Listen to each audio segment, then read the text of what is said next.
When seen through the lens of North Korean propaganda, he looks like the happy winner of a Best Job in the World contest.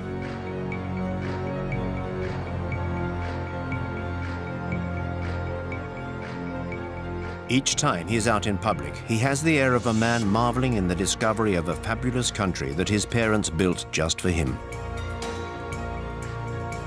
A country where he has a hand in just about everything. Drawing up plans for a new quarter of Pyongyang.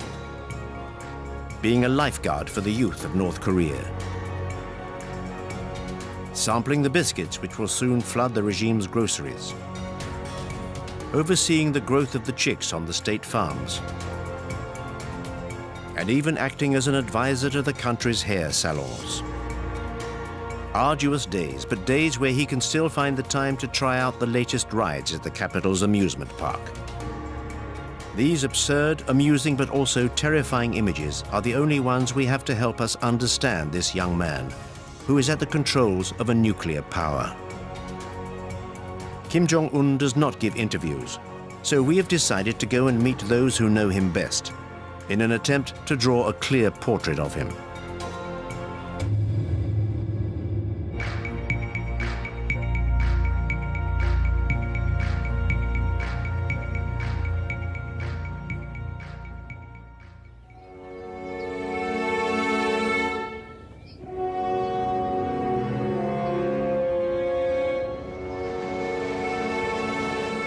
Our journey begins in the heart of the Swiss Alps, in Bern, the capital of the Swiss Confederation.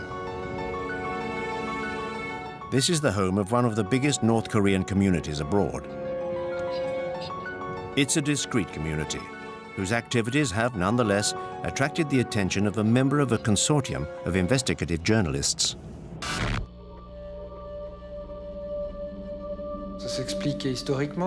There is a historical explanation. Switzerland is a neutral country, a member of the United Nations in Geneva and other international bodies. And North Koreans have always had access to Switzerland, with its peaceful side and its respect for privacy. Many famous people have sent their children to be educated here in Switzerland. These are probably the reasons that compelled Kim Jong-il to send his children to Switzerland.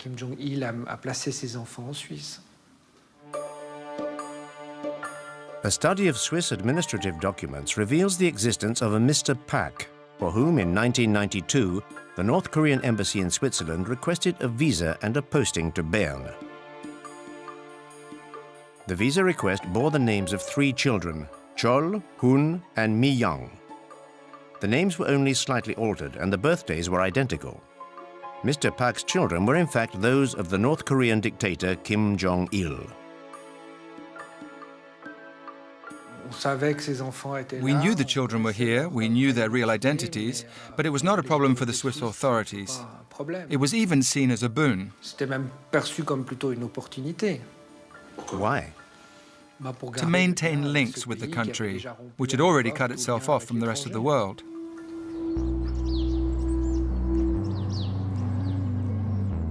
The unusual family spent a year living at the embassy in a residential suburb of Bern. Chol, the eldest, enrolled at a nearby international school for the children of diplomats and businessmen.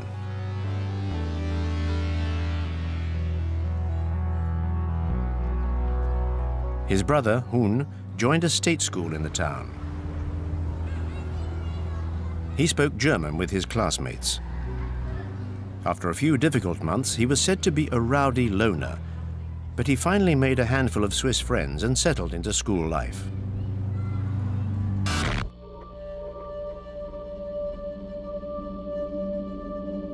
The boys' school results weren't bad. They were sometimes mediocre, sometimes all right. And he was very much into sports. And he was particularly interested in basketball. He was very keen and quite good at it.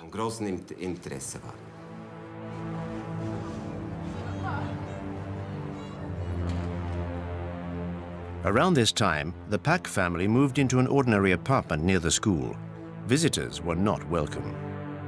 But there were photos of the property on the estate agent's website, showing a standard middle-class family home. Living here meant the children could enjoy a free and easy life with their friends. They sometimes had lessons in Swiss democracy at school. They even got to visit the Swiss Parliament. And then, yes, he made friends. Some of them even told us that they were invited to his home to play Game Boy, etc. We also know that Kim Jong-un used to play basketball with his neighborhood friends, not necessarily of his own class, pretty much every evening, and that he was a perfectly pleasant kid, like all kids of his age. The pictures we have of Pak Hun are in sharp contrast with the images we have of Kim Jong-un. How can we be certain that this is the same man who spent his entire adolescence in Switzerland? Judicial identification experts compared the two images. Facial spacing, ears, teeth. There seemed to be no possible doubt. Added to which, another clue was unearthed by the Swiss Secret Service. A North Korean woman by the name of Ko Young-hee regularly arrived in Switzerland by private plane. The Swiss agents who tailed her suspected she was smuggling precious metals. But the truth was something else altogether.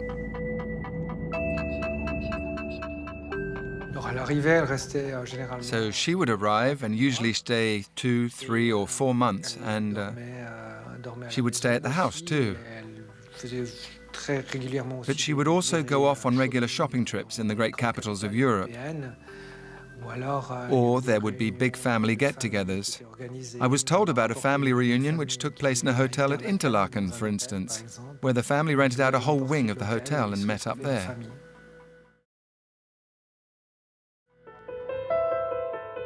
During the 90s, Kim Jong-il's private life was a state secret. Nobody knew about his 3 mistresses and 4 children. And when his health started to deteriorate, North Korea's neighbors were worried about who would succeed him and what might happen if Kim Jong-il were to disappear suddenly. But within the Kim family's secretive bosom, the decision had long since been made. The eldest son, Kim Jong-nam, would have seemed to be the natural successor in the Confucian tradition, just as Kim Jong-il had inherited power from his father. But Kim Jong-nam had committed several gaffes, among them an embarrassing arrest in Tokyo with a fake passport. He had wanted to visit Disneyland with his family.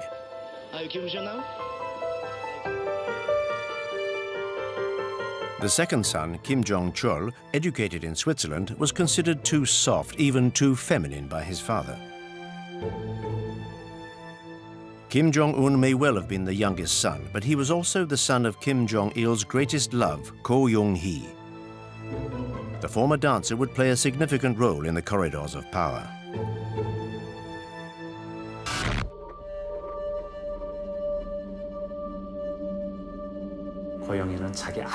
Ko Young-hee played an important part in ensuring that her son took over the reins of power. Kim Jong-nam, the eldest son, already had an important role in the country's hierarchy, with an elevated position at the General Bureau of Data Processing, where he specialized in communication networks. But since Kim Jong-un took control, Kim Jong-nam has found himself in an awkward position. He can no longer return to North Korea.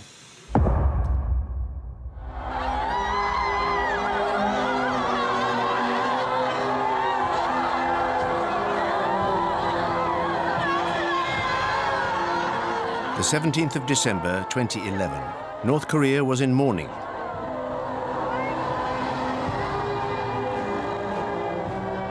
Kim Jong-il, the shining sun of the 21st century, had died just a few days before.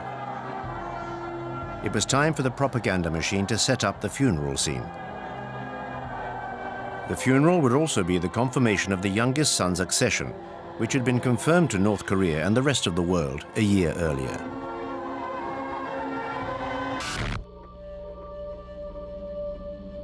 Kim Jong-il was ruling the country, or basically had senior positions in the country for quite some time before he became the leader, at least 10 years that he was involved. And Kim Jong-un, I think it all came very suddenly.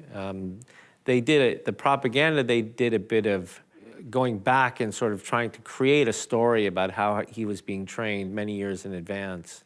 But that wasn't the case at all. I mean, the fact of the matter was that his father had the first stroke, and that's when they started becoming concerned about succession, and then he died quite suddenly.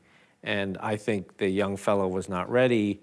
There was a plan, I think, to have him become the next leader, but I imagine they were thinking 5, 10 years, not 1 year. And so, you know, I think it was very clear from the funeral and everything, you know, the way he looked and the way he was behaving, that he was in shock and not really ready to take over.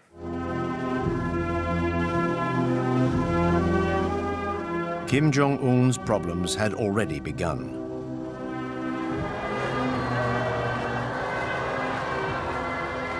Did the aging generals gathered around his father's coffin see such a young leader in a favorable light? Kim Il-sung, the founder of the nation, staked his claim by leading the anti-Japanese guerrilla army during the Second World War. Kim Jong-il was the regime's second in command for 15 years or so, and then assumed power after 50 years. Kim Jong-un, however, was a mere 26 years old with no experience and no reputation to precede him. So in order to keep his grip on the reins of power, he embarked on a monstrous purge. The regime needed to be represented by a whole new generation. 북한의 worst period를 겪고 Today, Kim Jong-un needs to connect with people who remember the great famine from their childhood. 나라를 이끌어가야 되는 그런 지금 처지에 있죠. I believe it will be harder to maintain solidarity between the elite and the leader than it was for the two previous regimes. 응집력이라고 할까요? 유대 관계가 Things could be rather fraught, and so the power structure will be built on a foundation of differing interests and terror. 그다음에 이제 공포에 의한. You know, I think that there probably is a lot of internal churn there, because what seemed to be clear is that after Kim Jong-un did take power, he was trying to move some of the business concessions and the political power in the military that his father put there, right? His father believed in so-called military-first politics, and move it over to the party, or at least balance out the party and the military.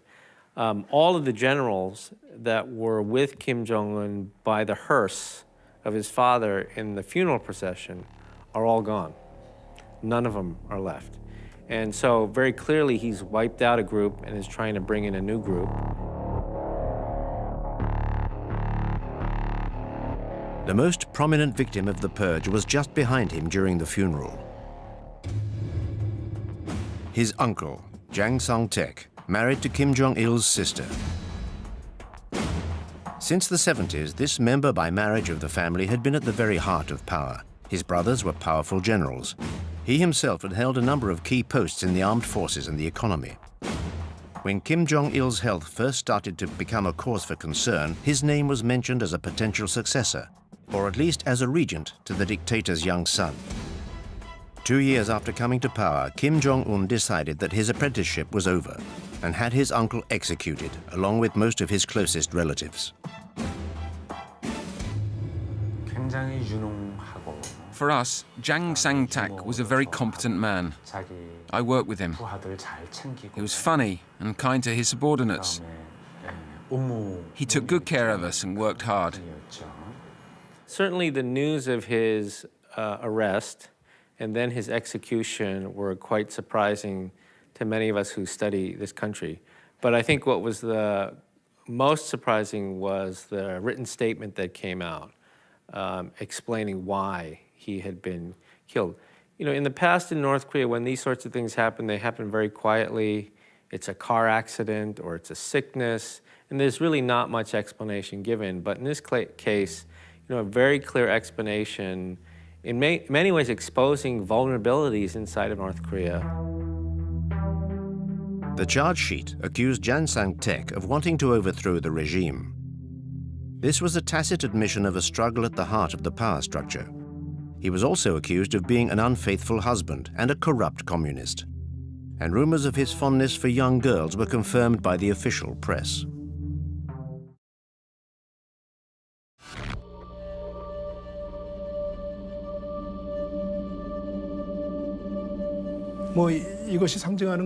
Jang Sang-tek's public execution was very damaging for the regime.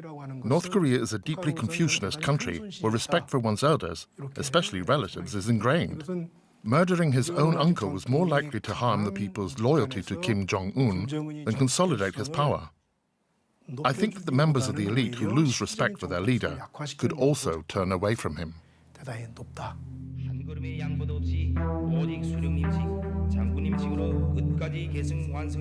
In order for his accession to power to succeed, Kim Jong-un decided to use terror to subdue the regime's old guard.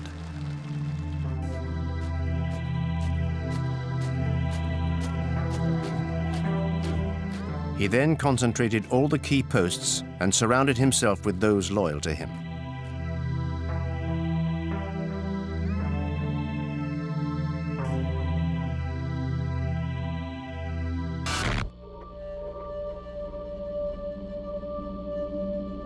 I think that Kim Jong-un is in charge. I don't think that there are puppets behind him because I think the system is designed to only have one person in charge.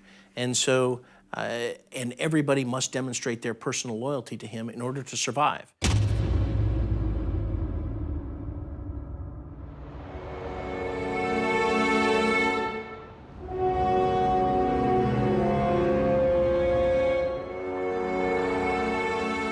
"20 million Koreans live in the city of Seoul, the capital of South Korea. 20 million people more obsessed with their own success than with Kim Jong-un. However, closer scrutiny reveals that the whole city is ready for war. The military's control over the city makes it an impregnable citadel. A vast underground network was conceived as a shelter from any attack by the North. But people no longer notice the gas masks and the emergency rations provided in ever-dwindling numbers in the underground stations. I'm not worried about war. I've done my national service. Their nuclear capacity, on the other hand, that does worry me greatly.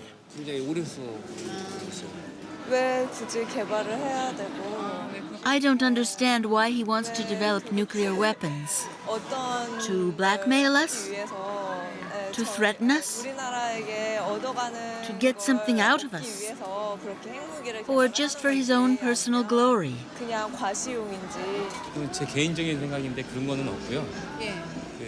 I'm not really afraid of war. Their nuclear threat seems to be their only survival mechanism.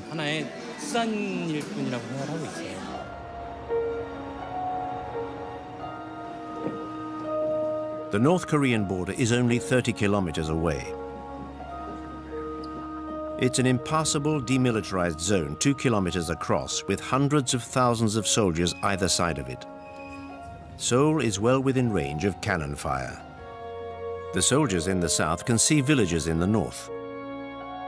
Unlike his father, Kim Jong-un personally inspects the advanced posts, which are the greatest threat to Seoul.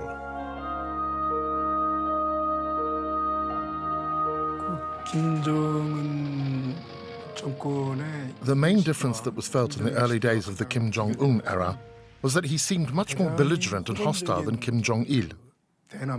This was particularly noticeable in his military policy. It was very public. He didn't try to hide it. He stressed the importance of operations designed for a potential confrontation with South Korea. He increasingly put his armed forces on a war footing. This approach was illustrated by the training and exercises that the North Koreans were subjected to.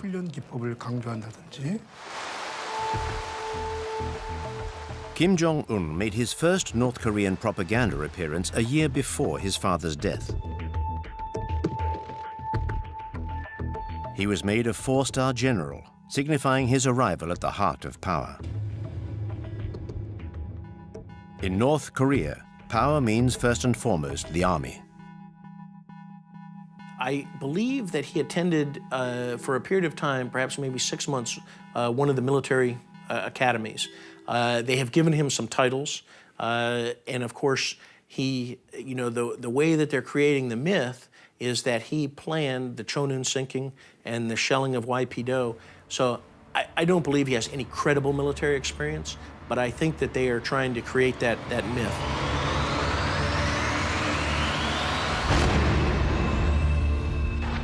You know, he was given the title as a four-star general in one of the People's Assemblies as they were making the transition, but not any experience that we know of. The propaganda says he's an artillery expert, so they try to create a myth around him that shows that he's a great warrior, a great military man.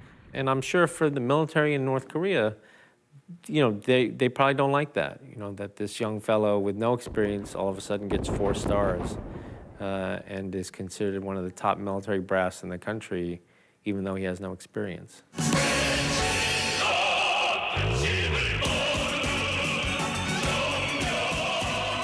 The North Korean army consists of over 1 million men and 6 million reservists. Morale-boosting inspections of all units is a daily obligation for the great leader.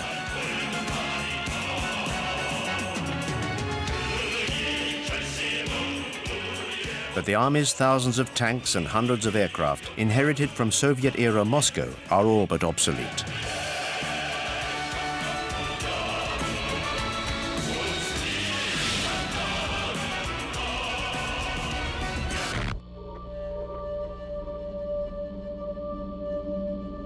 Pyongyang, and so 90 miles, 20 miles to the border with the DMZ, you don't need such conventional sophisticated weaponry. You need the manpower, the multiple rocket launchers. I mean, within 90 minutes, it could be a disaster. So, and then there's also the asymmetrical side. I mean, we're looking at the military in the conventional sense, with conventional weapons, and then we're saying, oh, the priority's been the missile and the nuclear program, absolutely. But there's also asymmetrical warfare, looking at other capabilities, like cyber capabilities and what have you. And elements of weapons of mass destruction. It's not only nuclear, but you've got biological programs, you've got chemical programs. So I think this is a government that has invested heavily in their military, but it doesn't always come across in their conventional military capabilities. It's a myriad of capabilities. And some of them are very potent.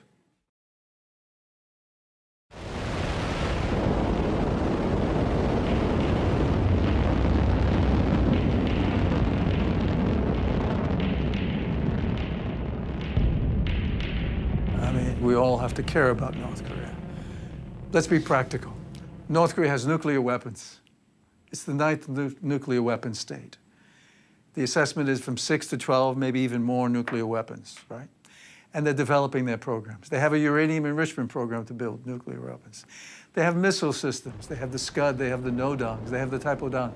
They're building the KN-08, which is an intercontinental ballistic missile, which is a mobile missile, solid fuel, so it's great capabilities. So North Korea is persisting with their nuclear program, their missile program, and the prospects of proliferating some of that, selling some of that material.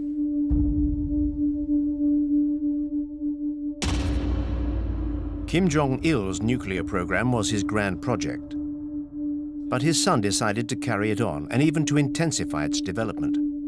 While its conventional arsenal was not up to the job of fighting its enemies, the atomic bomb became a North Korean obsession.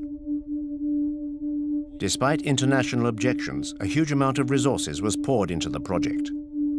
Pyongyang believed that owning the atom bomb was the only way the regime could survive.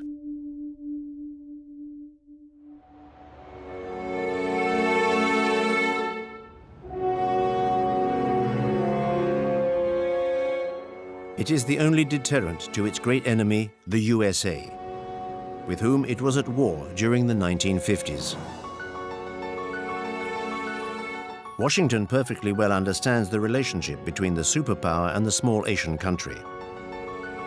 The memorial to the Korean War is just a few blocks away from the White House.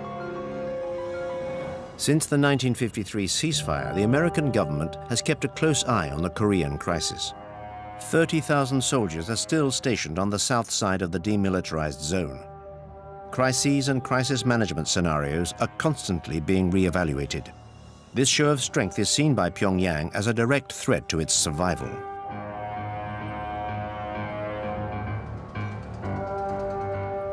I think that they fear the Ceausescu end, they fear the Gaddafi end, the Saddam end. All those those leaders who have lost because they didn't have nuclear weapons, they made agreements with the United States, or their people rebelled, in Ceausescu's case, they don't want to end up in those cases. And when they look to South Korea, they don't believe that they will be given a future in South Korea. And clearly a democratic South who would try and send to jail their own presidents, they can only imagine what they...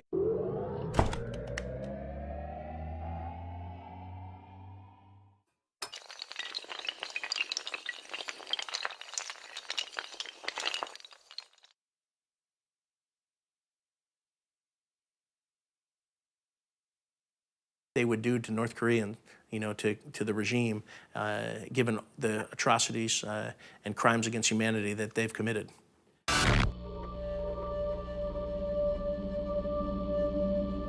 North Korea's goal is to, if you will, to place North Korea in a situation so that no one in the rest of the world would dare attack North Korea.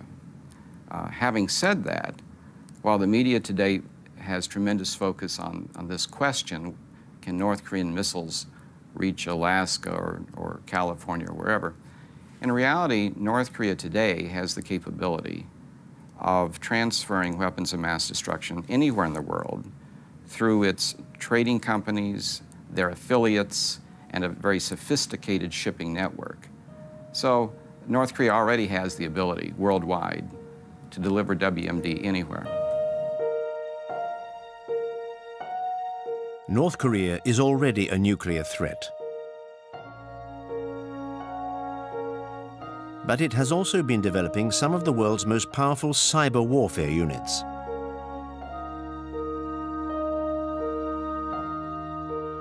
For example, they attacked the South Korean financial system, as well as Sony's film studios in the US, in the wake of a comedy movie which openly mocked Kim Jong-un.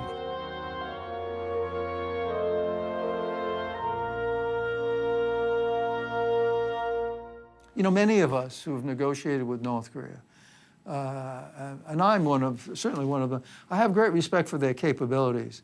But those who have not spent much time in North Korea or dealing with the North Koreans, they say, look, this is a country that can't feed its people. If you have malnourishment going on and so forth, and you have this economic development, which is minimal, if anything. I mean, the public distribution system doesn't work. You compare North Korea to South Korea, I mean, there's no comparison. South Korea is a modern country that has significant GDP and per capita income is high. And North Korea, since the 60s, has just gone down and down, having been at a high level at one point and going down and down. So they've not done that in that way. But they have. But we should never underestimate their capabilities. When they put their mind to it, they're very effective. When they put their mind to a nuclear program, they're very good. Many people said they could never have a uranium enrichment program with spinning centrifuges. That's sophistication. Of course they could. Missile delivery systems, of course they could. You mentioned cyber. I'm of the school, yes. If they put their mind to it, they don't need an internet system per se. They need people who are focusing on cyber technologies, the tools necessary and how you do that and so forth. And they're very good when they put their mind to it. So I have high respect for the North Koreans when they focus their attention and put the resources behind it on capabilities, building capabilities.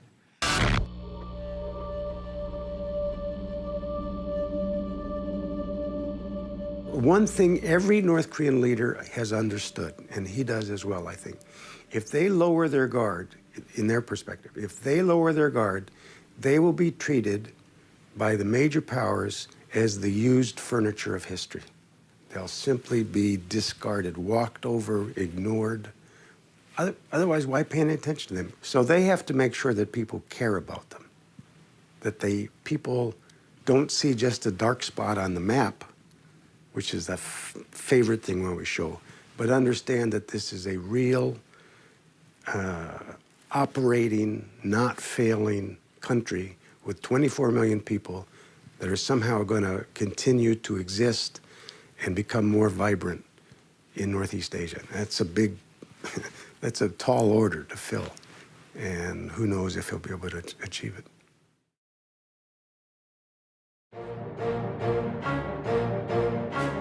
In order to maintain his grip on power, Kim Jong-un decided to fight a war on two fronts. One of these was the preeminence of the army and the apparatus of repression. The young leader spoke openly about the country's poverty. He claimed he would not be able to sleep until his people had an adequate standard of living. From his youngest days, Kim Jong-un spent a long time with his father's Japanese chef, who became his close companion.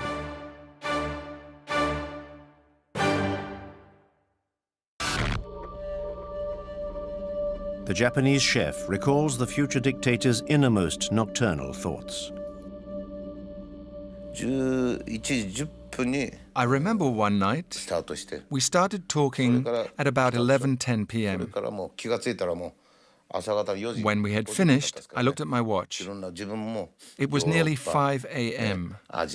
We spoke of many things. He told me, "I've been to Europe, to Asia, to Japan several times. The shops are full of food. But in my country, there's none. Something should be done."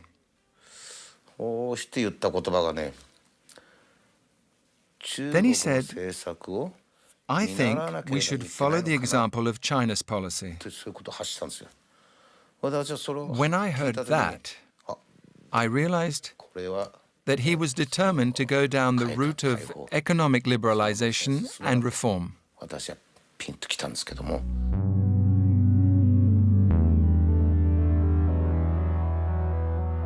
Every day, propaganda portrays Kim Jong-un as the great orchestrator of the renaissance of North Korea's agriculture and economy.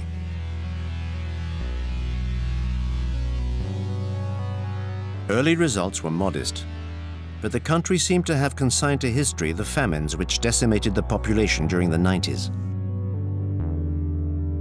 You know, in his first speech in April 2012, I got the impression that one of his main goals was to convince his own people and the rest of the world that this was, in one sense, a new North Korea.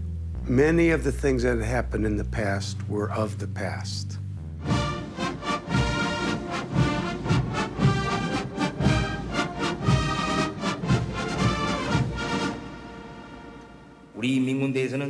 Our People's Army must be the embodiment of our great general's slogan, help the people.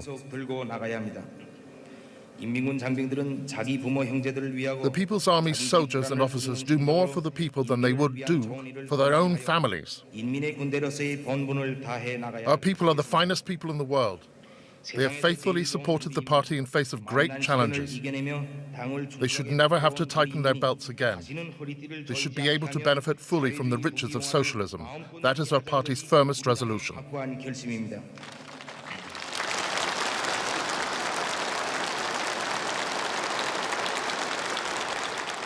His focus is on the future. Now, he's going to be able to build the North Korea he's hoping for. And it looks to be something obviously more prosperous,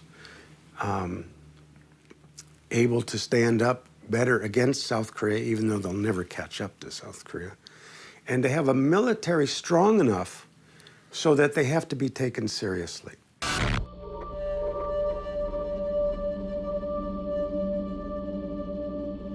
많이 어렵지는 않아요. 이렇게 말하면 나쁜 놈인지는 모르겠는데 많이 어렵지는 않아요. North Koreans do not live in abject poverty like they once did. We no longer have absolute famine. We now live relatively well. There's just a gap between rich and poor. But there is no longer extreme penury. You may see awful images of starving North Koreans, but that was 10 to 15 years ago. It isn't the case nowadays. North Korea is churning internally as we speak. There are amazing changes occurring within that country. Kim Jong-un is allowing an unprecedented number of people to leave the country, to learn about the basics of business, to learn about international economics, to learn about how to transition from a controlled economy to a market economy. Now, this is remarkable that he is allowing this sort of situation to occur. North Koreans are now able to go to Singapore to learn about the basics of business. North Koreans go to Hong Kong, they go to Vietnam, As we speak, there are North Koreans in Canada learning about international economics. And at the same time, North Korea is actually allowing a certain number of people, including some from Singapore, to go into North Korea and to discuss the basics of business. So this is a different day, a different world, and it is impossible at this point in time to ascertain what this will mean and what the consequences will be.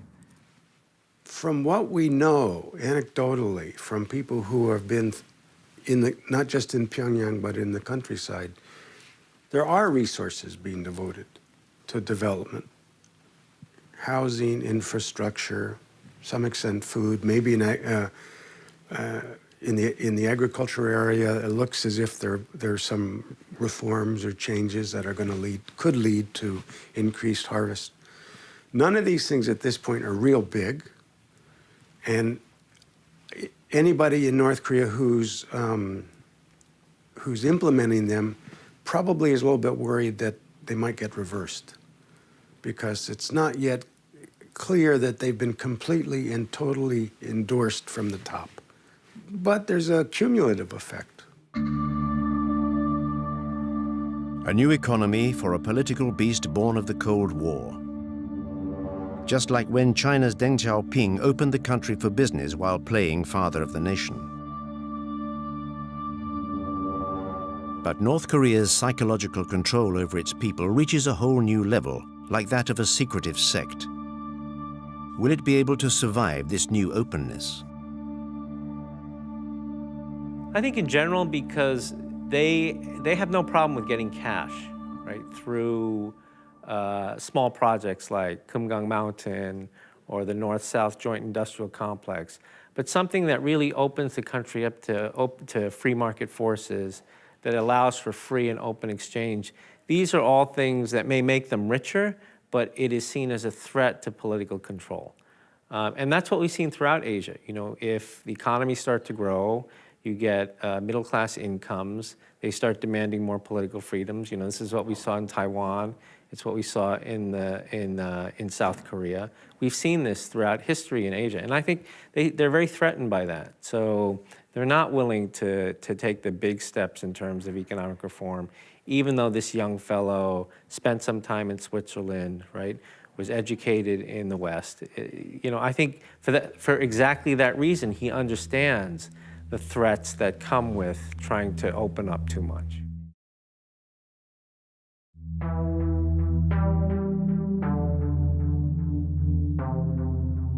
For Kim Jong-un, it's a matter of survival. After the years of poverty of his father's reign, North Koreans need to be given a new sense of hope if the country is going to stay together. His cheerful appearances and chubby frame contribute to the resurrection of the image of Kim Il-sung, who he has come to resemble physically. In North Korea, even the smallest child in the street loves Kim Il-sung. He was the great leader. During his time, people ate well and were not poor. It was from the reign of Kim Jong-il that the country experienced the worst poverty. So Kim Jong-un is trying to show that he is not like his father, but like his grandfather, whom everybody loves. And that's why he tries to be like his grandfather now.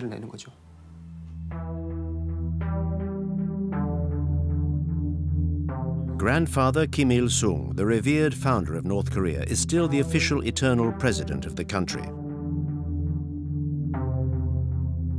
At times during his reign, its development was faster than that of South Korea, thanks to the unconditional support of the Kremlin. But when the Soviet bloc fell, Pyongyang had to change its tune. Its economy fell apart, and under Kim Jong-il's rule, the country endured the Great Famine.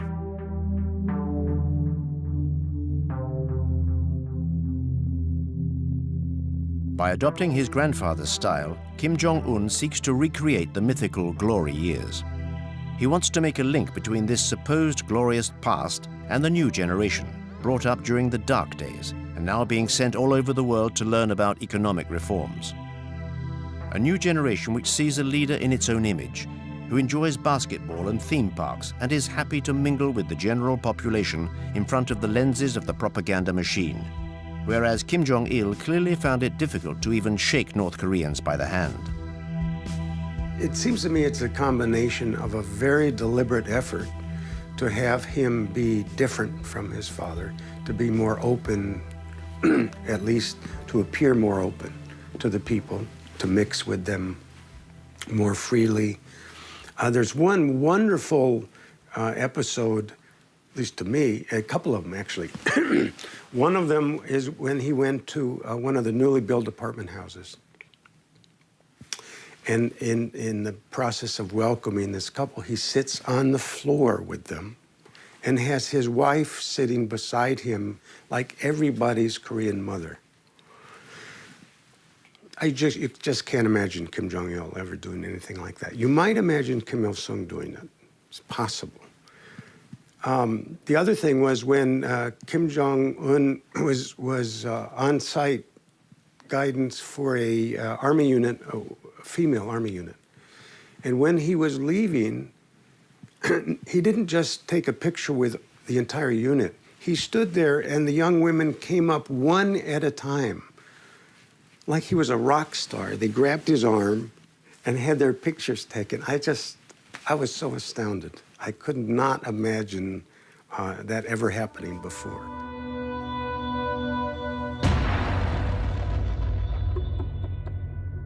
Something that seemed equally unimaginable was to hear Kim Jong-il's voice. Throughout his reign, the only propaganda put out was either silent films or images. He never spoke in public.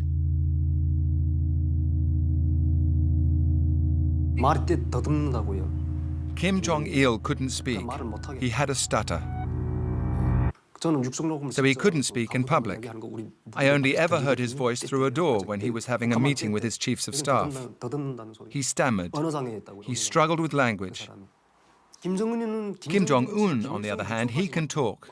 Moreover, he talks like his grandfather. He even imitates his voice. So in the beginning, it was even said that Kim Il-sung had been resurrected. It had become like an actor's job to recreate his image.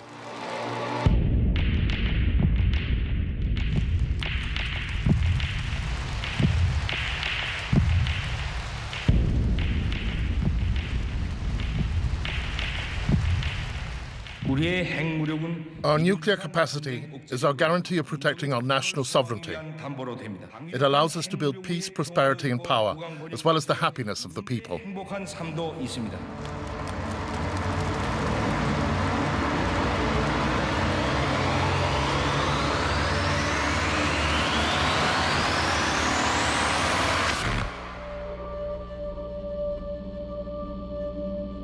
세대가 좀 달라 보입니다. 김정일과 There is a generational difference, for one thing. 아무래도 외국 유학을 했고 In my eyes, Kim Jong-un and Kim Jong-il have different styles. Kim Jong-un studied abroad, so would have a closer understanding of international criteria. Therefore, he seems more normal than Kim Jong-il, who had too many wives and wanted to keep his family, especially his sons, hidden. Kim Jong-un will not be like his father. So I think he's trying to demonstrate that he has a relatively normal presidential style.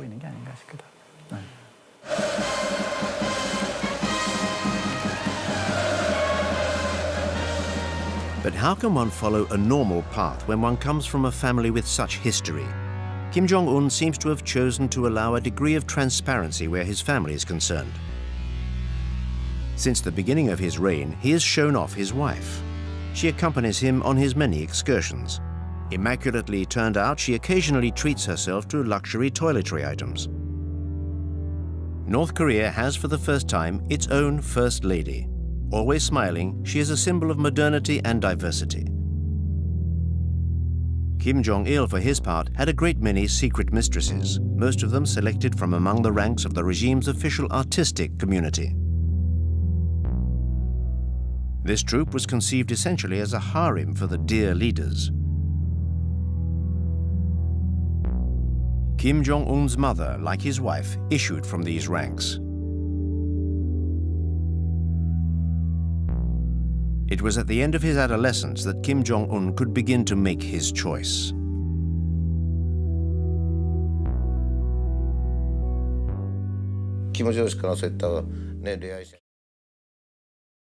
Kim Jong-un was never forbidden from going out with girls, but he just wasn't interested. He was just interested in sports. He was always playing basketball. But one day, I felt relieved. That day, amongst the pleasure brigade, there was a buxom young lady.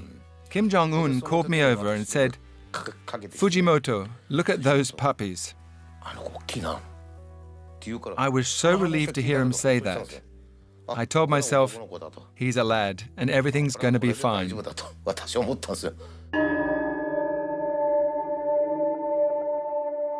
There is one other woman to whom the regime is giving an increasingly significant profile. She was seen behind Kim Jong-un during his father's funeral, although the propagandists never named this young woman in mourning. She's the dictator's younger sister, Kim Yo-jong.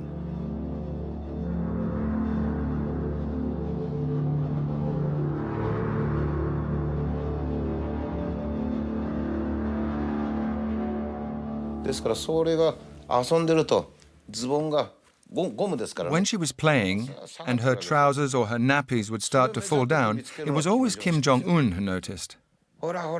"Watch out," he would say, and he would pull them up. He was so fond of her, and he's still fond of her today.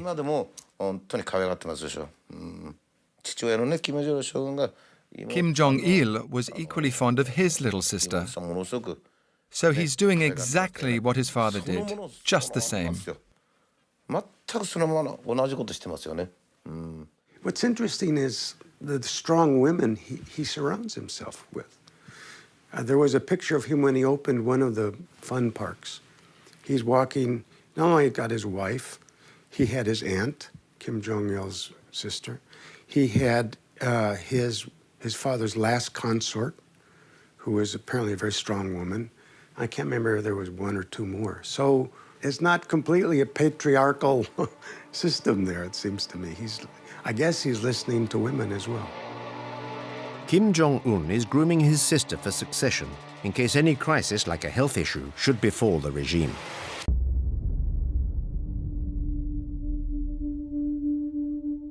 In late 2014, the dictator disappeared for a few months because of a surgical procedure on his ankle. Even then, his transparency in the official media was astonishing, portraying a limping convalescent.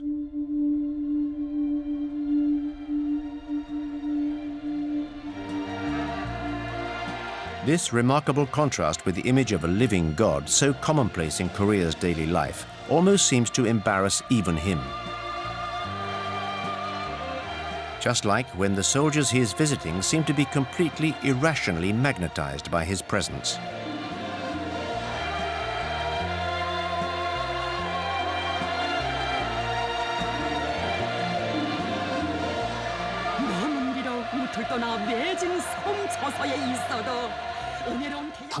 There's nothing special about these pictures. It's perfectly normal. Here in North Korea, Kim Jong-un is like Jesus. If you were a Christian and you were to see Jesus aboard a boat by the river, wouldn't you try to follow him? This is no different.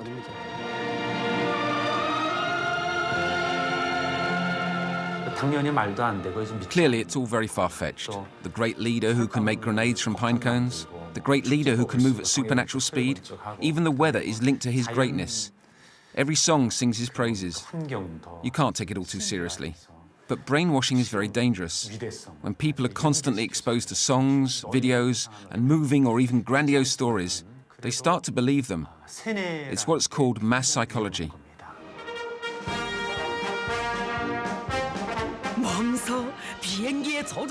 This allows North Korean television to present the dictator as an instructor for airline pilots.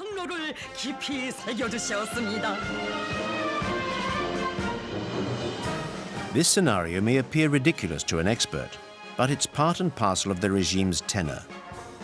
One question springs to mind when watching these images. To what extent does the main actor believe in the play? And to what extent has this fever-pitch propaganda influenced Kim Jong-un's persona? You see humanity in the man smiling and reaching out to the people and engaging. And then you say, my God, how could you do that to your own people? How could you have been so brutal to your own uncle? How does that come together? But this is what we're looking at. We're seeing a leader who is, and that's why people say he has not been that rational an actor. On one hand, you see the humanity in the man, the charisma. And the other hand, you see the brutality. And you're saying, what do we have here?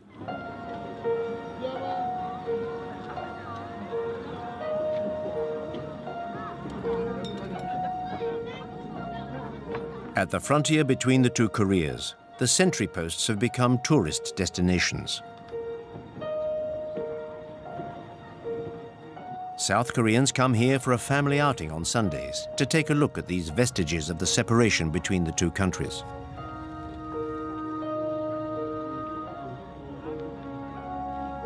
I don't know. It's difficult to get any real information about Kim Jong-un, other than what's disseminated by the media. But when I see that, I get the feeling that he won't remain in power for long. Even Germany reunified, and Korea is only a tiny little country, yet we remain separated. For Korea to be powerful and prosperous, I believe it needs to be reunified. Kim Jong-un, his demeanor worries me. I think he's too young. He comes across as more aggressive and unstable because he's young. I think he's a very dangerous man.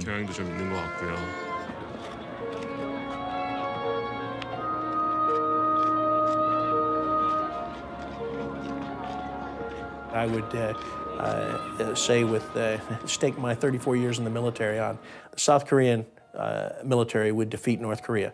But it will be bloody, it will be tragic. South Korea will suffer tremendous destruction, and as I started out saying, the entire world will be impacted, at least economically, if there is a war.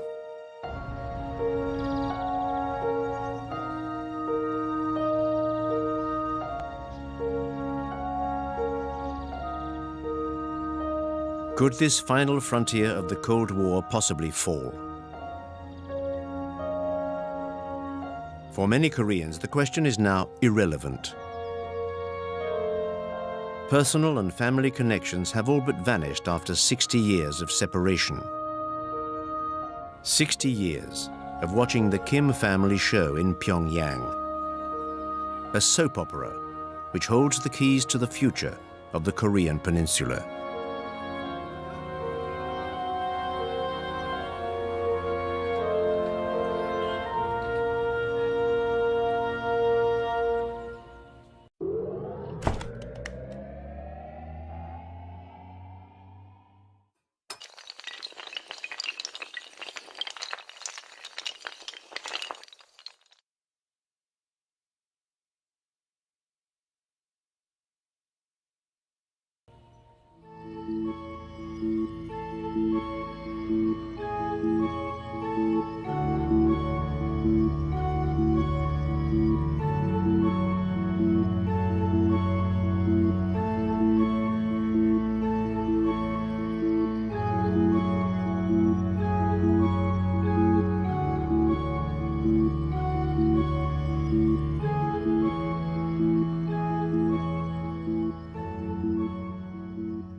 When seen through the lens of North Korean propaganda, he looks like the happy winner of a Best Job in the World contest.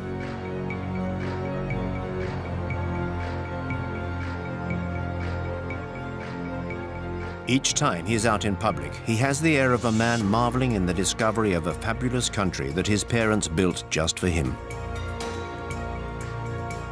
A country where he has a hand in just about everything. Drawing up plans for a new quarter of Pyongyang. Being a lifeguard for the youth of North Korea. sampling the biscuits which will soon flood the regime's groceries, overseeing the growth of the chicks on the state farms, and even acting as an advisor to the country's hair salons.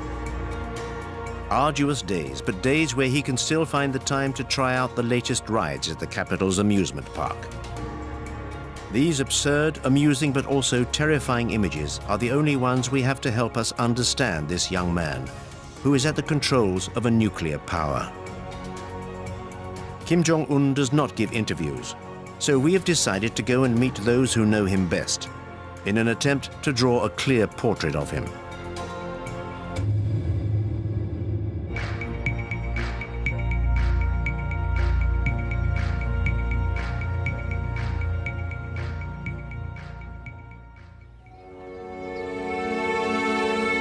Committed several gaffes, among them an embarrassing arrest in Tokyo with a fake passport. He had wanted to visit Disneyland with his family.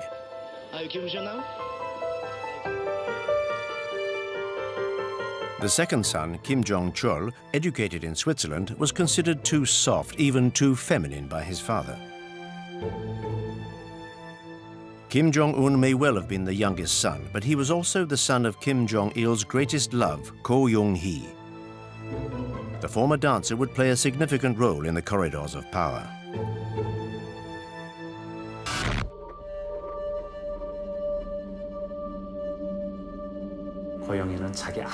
Ko Young-hee played an important part in ensuring that her son took over the reins of power. Kim Jong-nam, the eldest son, already had an important role in the country's hierarchy, with an elevated position at the General Bureau of Data Processing, where he specialized in communication networks. But since Kim Jong-un took control, Kim Jong-nam has found himself in an awkward position. He can no longer return to North Korea.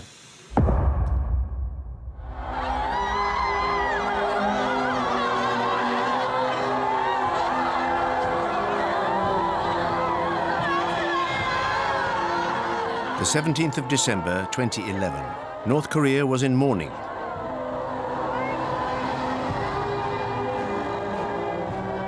Kim Jong-il, the shining sun of the 21st century, had died just a few days before. It was time for the propaganda machine to set up the funeral scene. The funeral would also be the confirmation of the youngest son's accession, which had been confirmed to North Korea and the rest of the world a year earlier.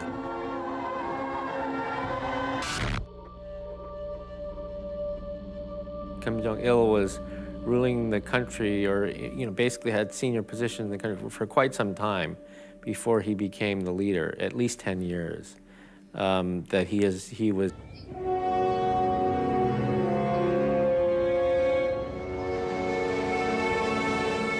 Our journey begins in the heart of the Swiss Alps, in Bern, the capital of the Swiss Confederation.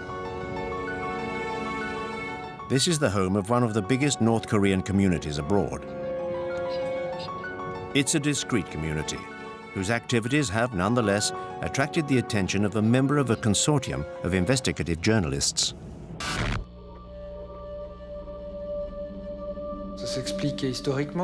There is a historical explanation. Switzerland is a neutral country, a member of the United Nations in Geneva and other international bodies. And North Koreans have always had access to Switzerland, with its peaceful side and its respect for privacy. Many famous people have sent their children to be educated here in Switzerland. These are probably the reasons that compelled Kim Jong-il to send his children to Switzerland.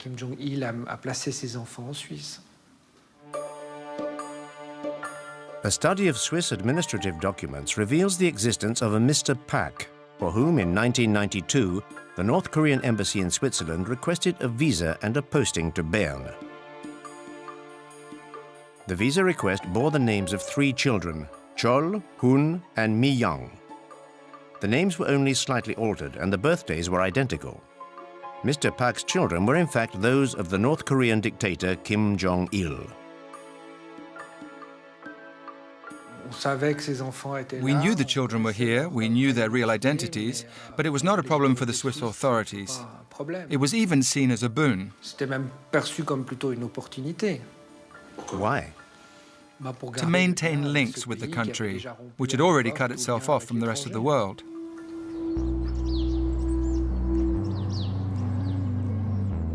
The unusual family spent a year living at the embassy in a residential suburb of Bern. Chol, the eldest, enrolled at a nearby international school for the children of diplomats and businessmen.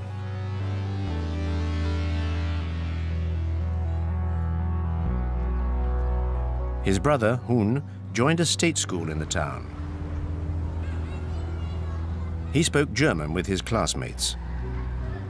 After a few difficult months, he was said to be a rowdy loner, but he finally made a handful of Swiss friends and settled into school life.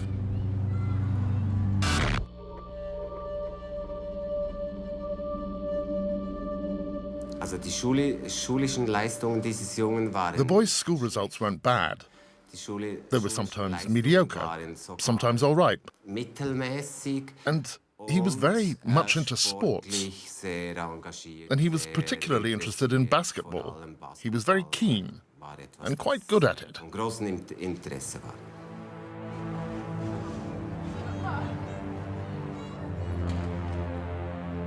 Around this time, the Pak family moved into an ordinary apartment near the school. Visitors were not welcome.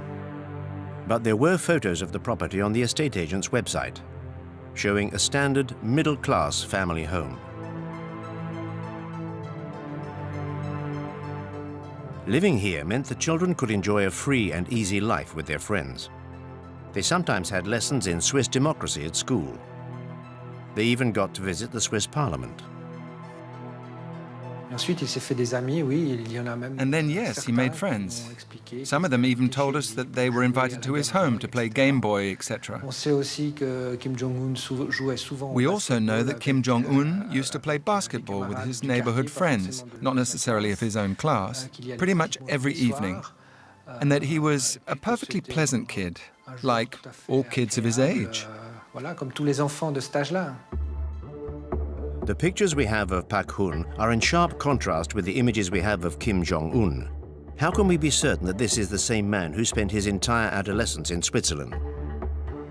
Judicial identification experts compared the two images. Facial spacing, ears, teeth. There seemed to be no possible doubt. Added to which, another clue was unearthed by the Swiss Secret Service. A North Korean woman by the name of Ko Young-hee regularly arrived in Switzerland by private plane. The Swiss agents who tailed her suspected she was smuggling precious metals. But the truth was something else altogether.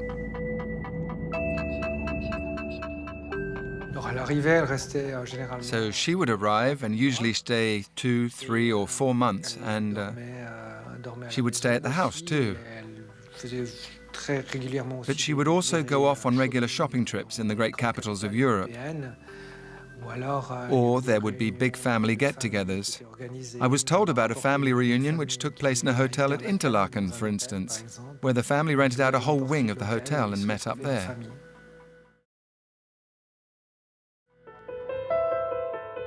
During the 90s, Kim Jong-il's private life was a state secret. Nobody knew about his 3 mistresses and 4 children. And when his health started to deteriorate, North Korea's neighbors were worried about who would succeed him and what might happen if Kim Jong-il were to disappear suddenly. But within the Kim family's secretive bosom, the decision had long since been made. The eldest son, Kim Jong-nam, would have seemed to be the natural successor in the Confucian tradition, just as Kim Jong-il had inherited power from his father. But Kim Jong-nam had